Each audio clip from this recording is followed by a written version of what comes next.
Hello everyone. इस video में हम लोग डिस्कस करेंगे सर्वर्स इन ASP.NET कोर। जब आप ASP.NEट कोर का डेवलपमेंट करते हो तो आपको जो है वो कुछ सर्वर्स रिक्वायर्ड होते हैं अपना डेवलपमेंट करने के लिए। उसका जब प्रोडक्शन में जाते हो तो प्रोडक्शन में भी आपको जो है वो कुछ सर्वर रिक्वायर्ड होते हैं जहाँ से आपका एप्लीकेशन सर्व होता है। तो वो सर्वर कौन कौन से होते हैं और क्या क्या उनका काम होता है, डेवलपमेंट में कौन सा सर्वर यूज़ होता है और कौन सा सर्वर आपका प्रोडक्शन में यूज़ होता है, क्या डिफरेंसेस होते हैं आपके डेवलपमेंट सर्वर में और प्रोडक्शन सर्वर में, इस वीडियो में सारा कुछ हम लोग अनकवर करेंगे। हम लोग समझेंगे कि हमारा जो केस्ट्रल सर्वर होता है जो कि हमारा डेवलपमेंट सर्वर है वो क्या होता है, IIS, Nginx और अपाचे ये सारे क्या होते हैं, इन सबको हम लोग अनकवर करेंगे। और इस वीडियो को देखने के बाद आप क्या समझ जाओगे उसको हम लोग डिस्कस कर लेते हैं।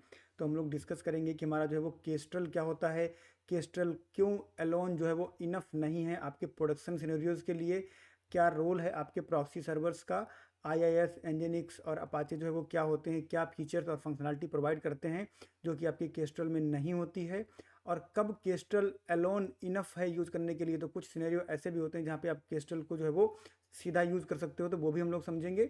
और जो रियल वर्ल्ड आपका डिप्लॉयमेंट होता है उसका क्या आर्किटेक्चर होता है, वो सारी चीज़ें हम लोग इस वीडियो में जो है वो डिस्कस करेंगे। तो ये वीडियो कंप्लीट पैकेज है जो आपको समझाएगा सर्वर्स के बारे में। अगर आप ASP.NET कोर का डेवलपमेंट करते हो या इन जनरल अगर आप सर्वर्स को समझना चाहते हो तो आपको बहुत अच्छे से जो है वो समझ में आएगा। तो वीडियो अगर आपको पसंद आए तो वीडियो को प्लीज़ लाइक कीजिए, चैनल को सब्सक्राइब कर लीजिए। आपका फीडबैक मेरे लिए बहुत इंपॉर्टेंट है, तो कमेंट बॉक्स में अपना फीडबैक जरूर से दीजिए। अगर आपको लगता है कि वीडियो किसी और के लिए हेल्पफुल होगा तो उनके साथ शेयर भी कीजिए। तो दैट बीइंग सेड हम लोग चलते हैं नेक्स्ट स्लाइड पर। यहाँ पे हम लोग शुरू करते हैं केस्ट्रल से, क्योंकि हमारा जो केस्ट्रल है वो हमारा ASP.NET कोर का बिल्ट इन डेवलपमेंट सर्वर है। तो यहीं से शुरू करेंगे। तो केस्ट्रल बेसिकली क्या है, जैसा हम लोगों ने डिस्कस किया कि Kestrel built in web server है जो कि आपका ASP.NET कोर के साथ आता है। केस्ट्रल की सबसे ज़्यादा खास बात जो है वो ये है कि केस्ट्रल आपका क्रॉस प्लेटफॉर्म है जो कि विंडोज़, लाइनेक्स और मैक सबके लिए अवेलेबल है। और ASP.NET कोर भी आपका क्रॉस प्लेटफॉर्म है। ASP.NET कोर आपका जब डिज़ाइन किया गया था तो इसका मेन गोल यही था कि ये क्रॉस प्लेटफॉर्म हो, इसलिए जो है आपका केस्ट्रल है एज अ डेवलपमेंट सर्वर लिया गया। जब .NET फ्रेमवर्क आपका था तब वहाँ पर आपका डेवलपमेंट सर्वर था IIS एक्सप्रेस, अभी भी है, बट क्रॉस प्लेटफॉर्म के लिए आपको जो है वो केस्ट्रल वहाँ पर दिया गया है जो कि आपका built in cross platform web server है। तो इसके बारे में कुछ समझ लेते हैं। तो आपका जो केस्ट्रल है बेसिकली ये बहुत ज़्यादा फास्ट और लाइट वेट है। तो आपको जो है वो प्रोसेसिंग बहुत जल्दी होती है और बहुत ज़्यादा सिस्टम पे आपका जो है वो लोड भी नहीं पड़ता है। Kestrel out of the box जो है वो HTTP और HTTPS टाइप की रिक्वेस्ट को हैंडल कर सकता है। तो ये जो है वो काफ़ी ठीक ठाक सर्वर है। और ये आपका जो है वो ASP.NET कोर का जो आपका एप्लीकेशन होता है वो आपके केस्ट्रल पे ही रन होता है। इसको हम लोग डिटेल में समझेंगे आने वाली स्लाइड में।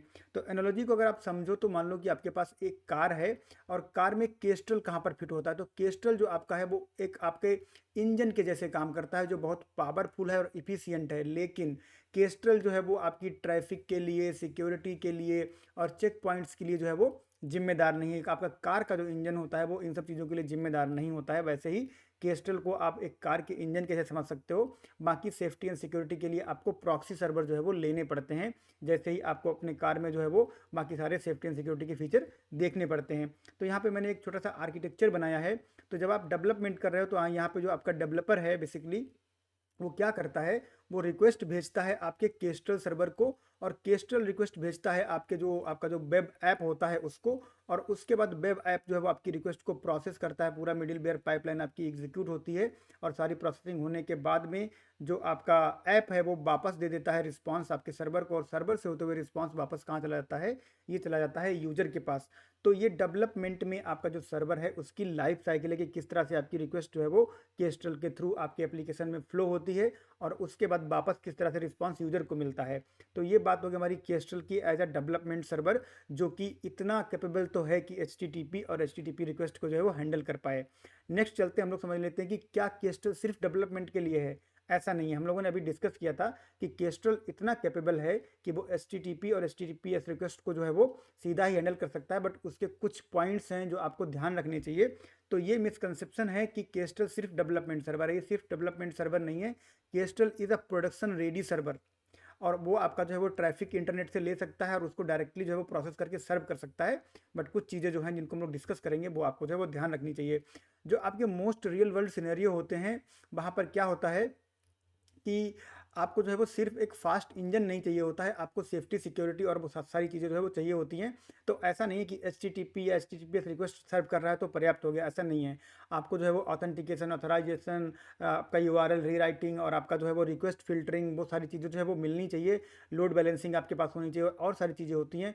वहाँ पर केस्ट्रल आपका जो है वो उतनी सारी चीज़ें आपको प्रोवाइड नहीं करता है। इसलिए हम लोग जो है वो रिवर्स प्रॉक्सी सर्वर की बात करते हैं और उसकी हम लोग यहाँ पर बात करेंगे। तो जब आप इंटरनेट बीच में ले आते हो तो आपका आर्किटेक्चर कुछ इस तरह से हो जाता है कि यूज़र जो है वो ब्राउज़र के थ्रू इंटरनेट पे जाता है और यहाँ से आपकी रिक्वेस्ट केस्ट्रल के पास जाती है, केस्ट्रल की से रिक्वेस्ट आपकी ऐप के पास जाती है। यहाँ पे रिक्वेस्ट आपकी प्रोसेस होती है, फिर से रिजल्ट आपका जो है वापस है सर्वर के पास और सर्वर से होते हुए आपका रिजल्ट जो है वो इंटरनेट के थ्रू यूज़र को रिजल्ट मिल जाता है। तो ये आपका जो आर्किटेक्चर है बेसिकली, यहाँ पर आपका इंटरनेट जो है वो बीच में पिक्चर में आ गया है और आपका केस्ट्रल जो है वो प्रॉपरली HTTP और HTTPS रिक्वेस्ट को सर्व कर सकता है। यहाँ पर हम लोग देख लेते हैं कि केस्ट्रल कहाँ इनफ नहीं है।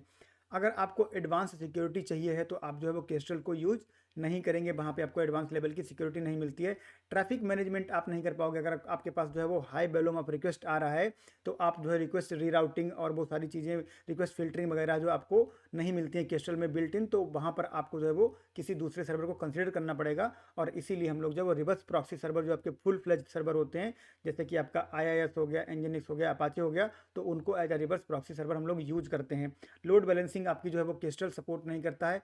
स्टैटिक फाइल के लिए ऑप्टिमाइज नहीं होता है। तो स्टैटिक फाइल जैसे कि आपकी जावा स्क्रिप्ट हो गई, CSS हो गई, आपके PDFs हो गए या फिर कुछ और फाइल आप डाउनलोड करवाना चाहते हो, तो ये आपकी जो है वो स्टैटिक फाइल हैं।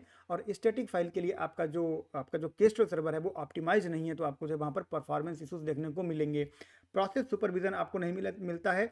आप प्रोसेस लेवल पे जो है वो जाके डिटेल्स नहीं वहाँ पर जो है मैनेज कर सकते हो बहुत अच्छे से केस्ट्रल में, कि आपको जो है वो हर एक प्रोसेस की डिटेल मिल जाए और वहाँ पर आप जाके जो उसको देख पाओगे कौन सा प्रोसेस रन हो रहा है, कौन सा आपका फेल हो गया, किसको आपको जो है वो रिस्टार्ट करना है, कैसे करना है, ये सारी चीज़ें आपकी केस्ट्रल में नहीं मिलती हैं। तो यही वो सारे पॉइंट हैं जहाँ पर आपके रिवर्स प्रॉक्सी जो है वो पिक्चर में आते हैं और फिर आपको जो है वो रिवर्स प्रॉक्सी सर्वर्स के बारे में जो है वो समझना पड़ता है कि कैसे प्रोडक्शन आपका जो है वो काम करता है। कभी कभी हमें लगता है कि प्रोडक्शन में हमारा जो है वो केस्ट्रल बिल्कुल गायब हो जाता है। केस्ट्रल आपका गायब नहीं होता है। केस्ट्रल को हम लोगों को जो है वो एक्स्ट्रा जो है वो सपोर्ट देना पड़ता है और वो एक्स्ट्रा सपोर्ट हम लोग देते हैं रिवर्स प्रॉक्सी सर्वर की हेल्प से। तो आपका जो है वो इंटरनेट हो जाता है, फिर आपका जो है वो रिवर्स प्रॉक्सी हो जाता है, फिर आपका केस्ट्रल हो जाता है, फिर आपका ऐप हो जाता है। तो केस्ट्रल आपका हमेशा रहता है, हटता नहीं है। डेवलपमेंट में भी रहता है, प्रोडक्शन में भी रहता है, बट प्रोडक्शन में केस्ट्रल को हम लोग जो है वो एडिशनल सपोर्ट देते हैं आपके रिवर्स प्रॉक्सी सर्वर की हेल्प से कुछ एडिशनल टास्क करने के लिए। तो यहाँ पे हम लोग समझ लेते हैं कि रिवर्स प्रॉक्सी सर्वर आपका क्या होता है। तो रिवर्स प्रॉक्सी सर्वर ये server that sits in front of your application and handles incoming request before passing to the Kestrel. तो केस्ट्रल को अब सीधा रिक्वेस्ट आपके पास नहीं हो रही है, आपने जो है वो ब्राउजर पे गए और एक रिक्वेस्ट डाली तो वो रिक्वेस्ट केस्ट्रल के पास नहीं जाएगी, पहले वो जाएगी रिवर्स प्रॉक्सी सर्वर के पास। और रिवर्स प्रॉक्सी सर्वर वहाँ पर कुछ चीज़ें करेगा जो कि आपका केस्ट्रल जो है वो एफिशिएंटली नहीं कर सकता है या सपोर्ट ही नहीं करता है। वो चीज़ें आपकी रिवर्स प्रॉक्सी सर्वर करेगा और उसके बाद जो रिक्वेस्ट होगी वो आपकी फाइनली केस्ट्रल के पास जाएगी और केस्ट्रल से होते हुए रिक्वेस्ट आपकी एप्लीकेशन के पास जाएगी। तो यहाँ पर जो एग्जांपल आपके हैं वो आपके हैं IIS, Nginx और अपाचे, ये एग्जांपल आपके हैं रिवर्स प्रॉक्सी सर्वर के। यहाँ पर मैंने जो है वो एक इमेज बनाई ताकि आपके दिमाग में जो है वो चीज़ें छप जाएँ, आपको याद रहे कि IIS, Nginx और अपाचे आपके जो है वो रिवर्स प्रॉक्सी सर्वर हैं। और ये आपकी जो फ्रंट फेसिंग रिक्वेस्ट जो होती है उसको पहले हैंडल करते हैं, कुछ चीज़ें करते हैं और फिर जो है केस्ट्रल को दे देते हैं और केस्ट्रल फर्दर वो रिक्वेस्ट जो है आपके ऐप को पास कर देता है। तो सिक्योरिटी के कुछ रीजन यहाँ पर हैं जिनको कि हम लोग जो है वो समझेंगे कि क्यों हमें रिवर्स प्रॉक्सी सर्वर जो वो चाहिए पड़ते हैं। तो पहला रीजन आपका जो है वो सिक्योरिटी का है, जहाँ पर हम लोग TLS सिक्योरिटी की बात कर रहे हैं। तो TLS बेसिकली आपका होता है ट्रांसपोर्ट लेयर सिक्योरिटी। तो ट्रांसपोर्ट लेयर बेसिकली क्या होता है कि जब आपकी जो है वो रिक्वेस्ट ट्रेवल करती है आपके इंटरनेट पे, तो एक प्लेस से दूसरे प्लेस तक हम लोग डेटा ट्रांसपोर्ट करते हैं। तो जब डेटा हम लोग ट्रांसपोर्ट करते हैं तो हमारा डेटा जो है वो सिक्योर होना चाहिए, तो इसलिए हम लोग बोलते हैं transport layer security.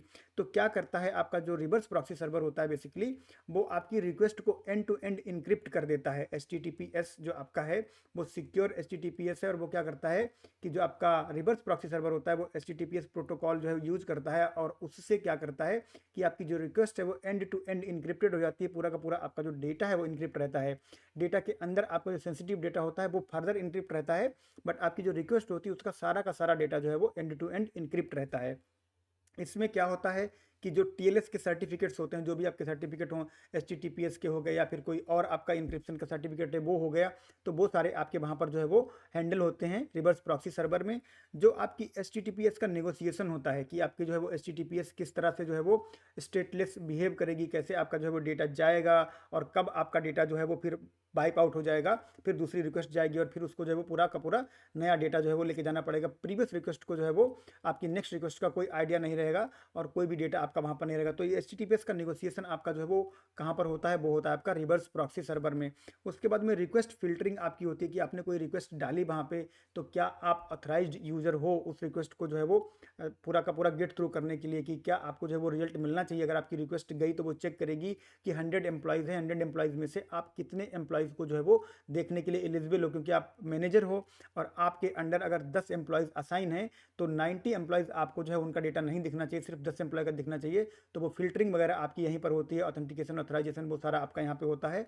IP restriction आप लगा सकते हो, तो आपके जो इंटरनेट प्रोटोकॉल आपका होता है वो आप उसको रिस्ट्रिक्ट कर सकते हो कि कौन से IP एड्रेस से इस पर रिक्वेस्ट आ सकती है। अदर देन वो IP एड्रेस आप सारी की सारी रिक्वेस्ट को ब्लॉक कर सकते हो। सर्टेन जो IP एड्रेस है उनको आप अलाउ कर सकते हो, तो इससे क्या होता है कि आपकी सिक्योरिटी बढ़ती है। या फिर सर्टेन जो IP एड्रेस हैं जिनको आप चाहो तो उनको ब्लॉक भी कर सकते हो, तो दोनों तरीके से आप कर सकते हो। फिर आपका यहाँ पर जो basic distributed denial of service होता है, इसकी प्रोटेक्शन होती है। तो डिस्ट्रीब्यूटेड डिनायल ऑफ सर्विस एक तरीके का आपका जो है वो अटैक है जो आपके सर्वर पे होता है। और इसमें क्या होता है कि जो आपका अटैकर होता है वो बहुत सारी रिक्वेस्ट आपके सर्वर पे जो है वो भेजने लगता है और आपके सर्वर को जो है वो क्रैश करने की, डाउन करने की कोशिश करता है। तो आपका जो रिवर्स प्रॉक्सी सर्वर होता है बेसिकली वो इस तरह की रिक्वेस्ट को हैंडल करने के लिए जो है वो बनाया गया है। तो वो रिक्वेस्ट को जो है वो प्रॉपर फिल्टर करता है, उनको प्रॉपर राउट करता है कि कहाँ जाना है, कैसे जाना है, और उसके बाद उसको जो है वो बेसिक लेवल पे जो उसको हैंडल करने की कोशिश करता है। अगर बहुत बहुत ही ज़्यादा जो है वो एक तरीके से क्यूरेटेड अटैक है, बहुत ही ज़्यादा जो है वो प्री प्लान अटैक है, तो बहुत बहुत केसेस में क्या होता है कि आपका सर्वर डाउन भी हो जाता है। बट जो basic distributed denial of service होता है उसकी प्रोटेक्शन मिलती है आपको रिवर्स प्रॉक्सी सर्वर में। और जो आपका डिस्ट्रीब्यूटेड डिनायल ऑफ सर्विस होता है इसको प्रोटेक्ट करने के और भी तरीके आपको जो है वो होते हैं, बट ये आपका जो बेसिक प्रोटेक्शन है वो आपको रिवर्स प्रॉक्सी सर्वर में बिल्ट इन मिलता है, जो कि आपका केस्ट्रल में नहीं होता है। Kestrel still can handle HTTPS, but क्या है कि रिवर्स प्रॉक्सी इसको और अच्छे से और बहुत ही सिक्योर तरीके से करते हैं, इसलिए हम लोग जो है वो जो हमारे रिवर्स प्रॉक्सी सर्वर होते हैं उनको प्रोडक्शन में हम लोग प्रीफर करते हैं। दूसरा हमारा पॉइंट है कि हमारा जो पोर्ट बाइंडिंग होता है, तो लाइनेक्स में बेसिकली क्या होता है, सिक्योरिटी थोड़ी सी ज़्यादा होती है। तो लाइनेक्स में आपके जो भी पोर्ट जो है 1024 से बिलो हैं, जैसे आपका जो है वो पोर्ट नंबर 80 हो गया, 43 हो गया, इनको एक्सेस करने के लिए आपको जो रूट लेवल की प्रिविलेज चाहिए होती है। अगर आप विंडोज़ के टर्म्स में बात करो तो आपको ये एडमिन लेवल की एक्सेस हो गई। तो जो रूट लेवल की एक्सेस होती है वो केस्ट्रल को देना सेफ नहीं होता, क्योंकि केस्ट्रल जो है वो सिक्योरिटी को उस तरह से हैंडल नहीं करता है जिस तरह से फुल फ्लेज्ड आपके रिवर्स प्रॉक्सी सर्वर करते हैं। तो केस्ट्रल जो है वो अनसेफ होता है कि आप उसको जो है वो रूट लेवल की एक्सेस दे दो। इसलिए क्या करते हैं कि आपका जो nginx या अपाचे जो कि आपके रिवर्स प्रॉक्सी सर्वर हैं, ये फुल फ्लेज सर्वर होते हैं और ये आपके यहाँ पे जो पोर्ट 80 या फिर आपका पोर्ट 43 या फिर जो भी आपके पोर्ट वहाँ पर हैं उनसे अटैच होते हैं। और यहाँ से अटैच होने के बाद जो आपके अलावल जो आपके पोर्ट होते हैं जैसे कि 5000 5001, तो इन पर जो है केस्ट्रल रन हो रहा होता है। और जो यहाँ पे जो आपके अपाचे और nginx रन हो रहे हैं, यहाँ से ये ट्रैफिक कहाँ ट्रांसफर करते हैं, केस्ट्रल को ट्रांसफर करते हैं, जो कि आपका रन हो रहा है एक अलग पोर्ट पे जो कि आपका 5000 या 5001 पोर्ट है। तो इससे क्या होता है कि इससे आपकी सिक्योरिटी बनी रहती है कि एक फुल फ्लेज सर्वर जो है वो सिक्योर पोर्ट को एक्सेस करता है, और फिर एक जो आपका नॉर्मल पोर्ट है उस पर केस्ट्रल रन हो रहा है, और फुल फ्लेज सर्वर सब कुछ वैलिडेट करने के बाद जो डिटेल्स हैं वो केस्ट्रल को देता है, और फिर केस्ट्रल फर्दर वो डिटेल्स जो है आपके ऐप को प्रोसेस करता है, ऐप जो है पूरा लॉजिक रन करता है, और उसके बाद में रिक्वेस्ट आपकी जो है वो रिस्पॉन्स के रूप में वापस जाती है और यूजर को जो है वो वहाँ पर डेटा मिल जाता है। तीसरा रीजन है स्टैटिक फाइल की, हम लोगों ने बात करी थी। तो आपके जो रिवर्स प्रॉक्सी सर्वर होते हैं वो स्टैटिक फाइल हैंडलिंग है उसके लिए ऑप्टिमाइज होते हैं। तो कैसे स्टैटिक फाइल को सर्व करना है, कैसे उनके URL को मेंटेन करना है, और कैसे उनकी जो है वो कैशिंग वगैरह करने की किस तरह से जो है उनको हैंडल करना है, कंप्रेस कैसे करना है, आपका HTTP2 या फिर HTTP3 किस तरह से उनको जो है वो मैनेज करना है, ये रिवर्स प्रॉक्सी सर्वर अच्छे से कर पाते हैं, वो इसी के लिए बने होते हैं। अगर आप चाहो तो केस्ट्रल से भी करवा सकते हो, फिर आपको उस लेवल की जो है वो इफिशियंसी नहीं मिलेगी। तो ये जो वेब सर्वर है बेसिकली ये स्पेसिफिक जॉब के लिए बने हैं, तो उनको वही काम जो है वो करने देना चाहिए। और केस्ट्रल बेसिकली क्या है कि आपके ऐप को रन करने के लिए बना है, तो केस्ट्रल पे आपका ऐप रन होता है, बाकी की हैवी लिफ्टिंग आपकी जो है वो रिवर्स प्रॉक्सी सर्वर जो है वो करता है। लोड बैलेंसिंग जैसे हम लोगों ने बात करी थी, तो आपका जो लोड बैलेंसिंग का कॉन्सेप्ट है वो रिवर्स प्रॉक्सी सर्वर जो है वो हैंडल करते हैं, आपका केस्ट्रल जो है वो हैंडल नहीं करता है। और जो आपका लोड बैलेंसर होता है बेसिकली वो एक रिवर्स प्रॉक्सी सर्वर ही होता है, और वो क्या करता है कि आपकी रिक्वेस्ट जो आती है तो लोड को डिस्ट्रीब्यूट करता है कि ये वाला जो आपका रिक्वेस्ट आया है वो इस मशीन पे जाएगा, ये वाला रिक्वेस्ट आया इस मशीन पे जाएगा, ये वाला रिक्वेस्ट आया इस मशीन पे जाएगा। तो ये लोड बैलेंसर का काम है कि उसको चेक करना कि कौन कौन से सर्वर पे कितना ज़्यादा लोड है और कौन सा सर्वर जो फ्री है, तो उस हिसाब से वो रिक्वेस्ट जो है वो वहाँ पर ट्रांसफर करता रहता है। तो ट्रैफिक को जो है वो डिस्ट्रीब्यूट करता है, रीट्राई करता है किसी फेल्ड नोड को। तो फॉर एग्जांपल आपका ये नोड है, फॉर सम रीजन फेल हो गया, तो यहाँ पर जो है वो इसको रीट्राई करेगा और इसको जब वापस लाने की कोशिश करेगा, और यहाँ पर हेल्थ चेक जो है वो परफॉर्म करेगा, हेल्थ चेक को रन करेगा कि आपके सारे नोड प्रॉपरली काम कर रहे हैं कि नहीं कर रहे हैं। अगर नहीं कर रहे हैं तो आपको जो है वो लॉग्स वगैरह जनरेट करेगा, या फिर आपको कुछ नोटिफिकेशन आएगा कि ये वाला नोड आपका काम नहीं कर रहा है, इसको आपको वैलिडेट करना है। तो ये सारे आपके जो लोड बैलेंसिंग वगैरह के कॉन्सेप्ट होते हैं, ये आपके जो है वो इलास्टिक लोड बैलेंसर या फिर एप्लीकेशन लोड बैलेंसर आपका AWS में होता है, और ऐसा ही आपका जो है वो एज्योर में भी आपको मिलता है, जहाँ पर आप जो है वो लोड बैलेंसिंग कर सकते हो। तो जो आपके क्लाउड लोड बैलेंसर होते हैं बेसिकली ये क्या करते हैं, आपका जो IIS Nginx या अपाचे को रिप्लेस कर देते हैं, या फिर कंटेनर से उनको जो है वो रिप्लेस कर दिया जाता है। तो बेसिकली क्या होता है कि उस लोड बैलेंसर में बेसिकली आपका सर्वर और लोड बैलेंसर जो है वो वहाँ पर रहता है, और वही आपके जो है वो लोड बैलेंसिंग करता है, और जो जो रिक्वेस्ट फर्दर होती है वो सर्वर को ट्रांसफर करता है। फिर आपका प्रोसेस मैनेजमेंट होता है। तो आपका सर्वर जो है वो किसी एप्लीकेशन किसी मशीन पे जो रन हो रहा होता है, और वो जो मशीन होती है वहाँ पर कुछ प्रोसेस रन हो रहे थे। तो सर्वर बेसिकली क्या करता है, किसी इंफ्रास्ट्रक्चर में किसी मशीन पे ही रन होता है सर्वर, और वहाँ पर आपका जो सर्वर होता है उसमें कुछ और भी प्रोसेस रन हो रहे होते हैं, आपका ऐप भी रन हो रहा होता है। तो उसको जो है मैनेज करना होता है। तो आपके जो रिवर्स प्रॉक्सी सर्वर होते हैं वो जो आपके OS टूल होते हैं उनके साथ मिलके जो प्रोसेस मैनेजमेंट होता है इसको बहुत अच्छे से हैंडल करते हैं, कि आपका जो मशीन है, जो आपका हार्डवेयर है, उसको कैसे इफिशिएंटली हैंडल करना है। ये रिवर्स प्रॉक्सी सर्वर प्लस आपका जो ऑपरेटिंग सिस्टम के टूल्स होते हैं वो दोनों कंबाइन करके इसको हैंडल करते हैं। तो उनमें क्या क्या आता है, उनमें आपका जो है वो जो आपका ऑटो रिस्टार्ट, या फिर आपका जो है वो क्रैश हो गया तो ऑटो रिस्टार्ट करना है, ये आपका वहाँ पर होता है। ग्रेसफुल शटडाउन होता है कि अगर कोई प्रॉब्लम आ गई है, सिस्टम को रिस्टार्ट करना है, तो फिर वो ऐसे ही बंद नहीं हो जाएगा। एक ग्रेसफुल शटडाउन होगा, आपके एप्लीकेशन वगैरह प्रॉपर्ली जो है वो क्लोज होंगे, और उसके बाद में आपका जो सिस्टम है वो शट डाउन होगा। और फिर आपकी जो लॉगिंग है कि आपका फेलियर क्यों हुआ था, या फिर आपका जो एप्लीकेशन रन उसमें क्या एरर आई थी, वो सारी चीज़ें आपकी जो है यहाँ पर होती हैं, प्रॉपर्ली लॉगिंग होती है। और आपका रिवर्स प्रॉक्सी सर्वर होता है वो इसको अच्छे से करता है। अगर आपकी कोई बैकग्राउंड जॉब रन हो रही है तो वो भी आपकी जो है वो यहाँ पर OS टूल्स और रिवर्स प्रॉक्सी सर्वर उसको मॉनिटर करते हैं, और उनकी हेल्प से जो है ये रन होता है। तो आपका एग्जाम्पल अगर आप समझो तो आपका IIS में जो वर्कर प्रोसेस होता है वो बेसिकली आपका जो है वो आपके OS के साथ मिलके जो है वो जो आपकी प्रोसेस रन हो रहा है तो उनको जो है वो हैंडल करता है, और उनको जो है वो मैनेज करता है। आपका जो system.md होता है ये आपका लाइनेक्स में होता है, और ये प्रोसेस को वगैरह जो है वो देखता है, चेक करता है, उनको मैनेज करता है कि किस तरह से प्रोसेस को जो है वो मैनेज करना है।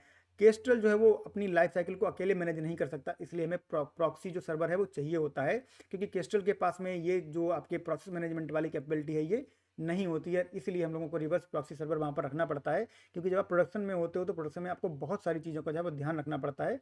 और इसीलिए हमारे पास एक कॉन्सेप्ट है कि पहले आपका जो एप्लीकेशन है वो कहाँ रन होता है, वो रन होता है आपका केस्ट्रल पे, और आपका जो रिवर्स प्रॉक्सी सर्वर होता है वो बेसिकली बाकी सारी हैवी लिफ्टिंग करने के लिए होता है। तो यहाँ पे सेपरेशन ऑफ कंसर्न बना रहता है कि आपका जो रिवर्स प्रॉक्सी सर्वर है वो आउटसाइड वर्ल्ड से जो हैवी लिफ्टिंग है वो करेगा, और आपका केस्ट्रल जो है बेसिकली वो रिक्वेस्ट को आप एप्लीकेशन तक ले जाएगा, एप्लीकेशन उसको प्रोसेस करेगा और केस्ट्रल को वापस कर देगा।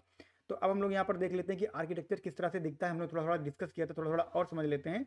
तो डेवलपमेंट में जैसे हमने देखा था कि हमारा ब्राउजर होता है, ब्राउजर केस्ट्रल को रिक्वेस्ट भेजता है, केस्ट्रल ऐप को भेजता है, प्रोसेसिंग होती है, और फिर रिक्वेस्ट आपकी जो है वो ये वापस चली जाती है। बहुत ही सिंपलेस्ट आपका यहाँ पर जो है वो आर्किटेक्चर होता है कि आपका जो है ब्राउजर है, आपका केस्ट्रल है, और आपका एप्लीकेशन है। That's it. आपका डेवलपमेंट में इसके अलावा कुछ और ज़्यादा होता भी नहीं है। जब आप प्रोडक्शन की बात करते हो तो चीज़ें थोड़ी सी जो है वो कॉम्प्लिकेटेड हो जाती हैं। आपका ब्राउजर होता है, और फिर आपका यहाँ पर एक रिवर्स प्रॉक्सी सर्वर जो है वो पिक्चर में आ जाता है। और ये रिवर्स प्रॉक्सी सर्वर जैसा हम लोगों ने डिस्कस किया है ये आपका जो है वो हैवी लिफ्टिंग के लिए होता है। फिर केस्ट्रल आपका यहाँ पर रहता है। आप कभी मत सोचना कि प्रोडक्शन में केस्ट्रल यूज नहीं होता है, प्रोडक्शन में केस्ट्रल यूज होता है, लेकिन उसको सपोर्ट करने के लिए वहाँ पर एक रिवर्स प्रॉक्सी सर्वर रहता है कि केस्ट्रल तुम अपना काम करो, बाकी हैवी लिफ्टिंग हम जो है वो खुद कर लेंगे, टेंशन लेने की ज़रूरत नहीं है। तो यहाँ पे जब हैवी लिफ्टिंग हो जाती है तो अल्टीमेटली वो केस्ट्रल के पास आती है, और फिर केस्ट्रल जो है वो ऐप के पास जाता है, ऐप प्रोसेस करता है, वो केस्ट्रल को देता है, केस्ट्रल वापस जो है वो रिवर्स प्रोसेस को देता है, और उसके बाद में फिर ब्राउजर पे यूजर को जो है डिटेल्स मिल जाती हैं। क्लाउड का केस भी आपका जो है बिल्कुल वैसे ही रहता है कि यहाँ पे आपका जो लोड बैलेंसर आ जाता है, तो आपका ये वाला पार्ट बेसिकली जो है वो लोड बैलेंसर से रिप्लेस हो जाता है। फिर आपका यहाँ पर एक कंटेनर आ जाएगा, उस कंटेनर में जो आप सर्वर वगैरह को इंस्टॉल कर सकते हो, रख सकते हो। फिर आपका केस्ट्रल आ जाएगा और उसके बाद में आपका जो है वो ऐप आ जाएगा। और जब आप कंटेनराइजेशन की बात करते हो तो बेसिकली कंटेनराइज आप जो है वो ऐप को भी एक अलग कंटेनर में रख सकते हो, पर जो आपका केस्ट्रल है वो आपके ऐप के साथ ही जो है वो यहाँ पर रहेगा। तो एक कंटेनर आपका यहाँ पर अलग हो गया और एक आपका लोड बैलेंसर हो गया, और उसके बाद में आपके एक कंटेनर में आपका केस्ट्रल और ऐप हो गया। तो ये बेसिकली जो है वो आर्किटेक्चर है, और प्रोडक्शन में आप जो है वो केस्टल को यूज कर सकते हो, बट ये जो आपका रिकमेंडेड अप्रोच है कि आप यहाँ पर जो है वो full fledged reverse proxy server use करो, ताकि केस्टल को जो है वो कोई हैवी लिफ्टिंग ना करनी पड़े। कुछ ऐसा ना हो कि केस्टल जो है वो नहीं कर पा रहा है और फिर आपका ऐप जो है वो किसी ब्रीच के जो है वो उसमें आ गया, और आपका जो है वो कोई डेटा जो है वो ब्रीच हो गया, या आपका सर्वर डाउन हो गया, या फिर कुछ ऐसी रिक्वेस्ट आपकी आ गई कि जो प्रोसेस नहीं होनी चाहिए थी और उसके पास प्रॉपर ऑथराइजेशन नहीं थी और वो प्रोसेस हो गई। तो इन सारी चीज़ों से बचने के लिए हम लोग क्या करते हैं, जो आपका रिवर्स प्रॉक्सी सर्वर है उसको यूज़ करते हैं केस्टल के साथ में। तो केस्टल आपका रहता है, वो कहीं जाता नहीं है, बस रिवर्स प्रॉक्सी सर्वर उसके साथ में आ जाता है उसकी कैपेबिलिटी को बढ़ाने के लिए। हम लोग देख लेते हैं कि कहाँ पे आप केस्टल को अकेले यूज कर सकते हो। अगर आप डॉकर में कहीं पे यूज कर रहे हो किसी इमेज के साथ, तो आप केस्टल को यूज कर सकते हो वहाँ पर, और उसके बाद में आपका जो है वो बाकी की चीज़ें, आपकी लोड बैलेंसिंग वगैरह जो है वो उसके पहले हो जाएंगी। फिर आपका जो कोई क्लाउड का लोड बैलेंसर लगा, तो उसके उसके बाद आप जो रिवर्स जो आप जो केस्टल को लगा सकते हो। तो जो भी आपकी हैवी लिफ्टिंग होगी वो आपका लोड बैलेंसर यहाँ पे करेगा, और उसके बाद में आपका जो बाकी ऐप रन करवाना है वो बेसिकली कौन करेगा, वो भी आपका केस्टल करेगा ऐप रन बनाने का। और यहाँ पर आपका जो है वो लोड बैलेंसर्स बेसिकली सारा का सारा पहला जो डिस्ट्रीब्यूशन वगैरह है, चेकिंग वगैरह है, वो सारी लोड बैलेंसर कर देंगे। अगर आपकी कोई इंटरनल माइक्रो सर्विस है, इंटरनल माइक्रो सर्विस मतलब आप जो है वो उसको पब्लिक फेसिंग नहीं बना रहे हो और वो इंटरनेट पे नहीं है, वो बेसिकली आपके जो है वो आपके लैन पे है, लोकल एरिया नेटवर्क में है, आपके ऑफिस में है, वो कहीं बाहर एक्सेसिबल नहीं है, तो उस पर ऑलरेडी सिक्योरिटी लगी है। तो वहाँ पर आप जो है वो क्या कर सकते हो, वहाँ पर आप जो है वो केस्टल का यूज़ कर सकते हो, क्योंकि आपको जो है वो फिर बाकी की सिक्योरिटी से ज़्यादा मतलब नहीं रह जाता है। डेवलपमेंट इन्वायरमेंट में आप जो है वो केस्टल को यूज़ कर सकते हो, यहाँ पे तो हम लोग यूज़ करते ही हैं हमेशा, तो आपका केस्टल ही यूज़ होता है। और जो प्राइवेट एपीआई होती हैं जो कि आपकी एक्सपोज नहीं होती इंटरनेट पे, उनके साथ भी आप यूज़ कर सकते हो। तो ये दोनों पॉइंट जो है आपके वो सिमिलर हैं कि आप जो है इंटरनल माइक्रो सर्विसेज में यूज़ कर सकते हो, या फिर आपकी ऐसी एपीआई जिनको कि आप एक्सपोज नहीं करते। तो माइक्रो सर्विसेज भी आपकी एक तरीके की जो है वो एपीआई ही होती हैं, बट ये स्पेसिफिक किसी टास्क के लिए बनी होती है। इसमें हम लोग किसी और सीरीज में बात करेंगे। और अब हम लोग देख लेते हैं कि कहाँ आपको केस्टल नहीं यूज करना चाहिए। ऐसा होता है कि आप सोचो कि हम सिर्फ केस्टल यूज करेंगे, तो ऐसे कौन कौन से केसेस हैं जहाँ पे आपको सिर्फ केस्टल नहीं यूज करना चाहिए, आपको कुछ और भी कंसीडर करना चाहिए। तो अगर आप कुछ पब्लिक फेसिंग ऐप बना रहे हो, तो आपको वहाँ पर केस्टल नहीं यूज़ करना चाहिए, क्योंकि वो आपका जो है वो हाईली एक्सपोजेबल होता है। तो वहाँ पर आपको प्रॉपर सिक्योरिटी और वैलिडेशन, ऑथराइजेशन, ऑथेंटिकेशन, फिल्टरिंग सब कुछ जो है वो चाहिए होता है। आपकी जो ट्रांसपोर्ट लेयर सिक्योरिटी अगर आपके लिए इंपॉर्टेंट है, तो आप केस्टल के साथ नहीं जाओगे, आप जो है वो रिवर्स प्रॉक्सी सर्वर यूज करोगे।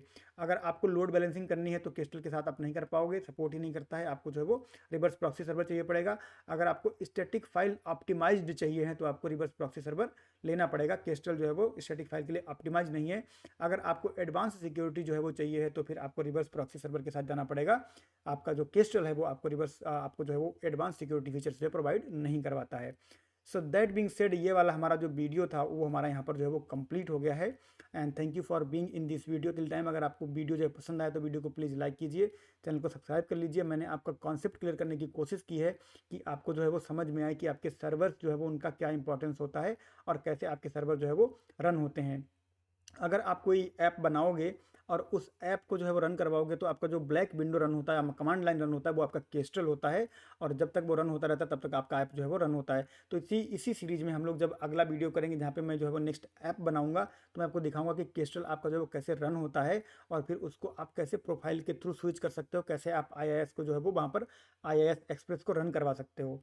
तो वीडियो अगर आपको पसंद आया तो वीडियो को प्लीज़ लाइक कीजिए, चैनल को सब्सक्राइब कर लीजिए। अगर आपको लगता है कि वीडियो किसी और के लिए हेल्पफुल होगा तो उनके साथ शेयर भी कीजिए, और अपना फीडबैक कमेंट बॉक्स में देना मत भूलिएगा। सो दैट बीइंग सेड, हम लोग मिलते हैं नेक्स्ट वीडियो में, तब तक के लिए थैंक यू।